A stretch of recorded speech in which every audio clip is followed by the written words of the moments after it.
Her er appen Byliv. Ideen med Byliv er, at man kan samle alle de private initiativer, som opstår mere eller mindre spontant. Byliv giver dig mulighed for at finde nogen i samme område, som har lyst til at løbe en tur, mødes med deres kæledyr, køre en tur på mountainbike eller gøre noget helt fjerde. Byliv-appen er bygget op i en menu med 6 felter. Man kan vælge sin by, f.eks. Næstved. Man kan vælge, at det skal være inden for sport, kultur eller socialt.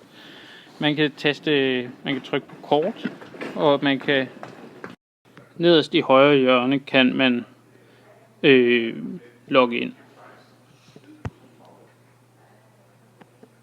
Det vil sige, at hvis vi i første omgang klikker på sport, kommer vi ind på vores side, hvor man kan se de ting, der foregår i dag. Der er for eksempel volleyball i dag kl. 16. Og hvis vi prøver at klikke på kort, kommer vi ind på et kort, der viser lokalområdet med de tilbud, der er.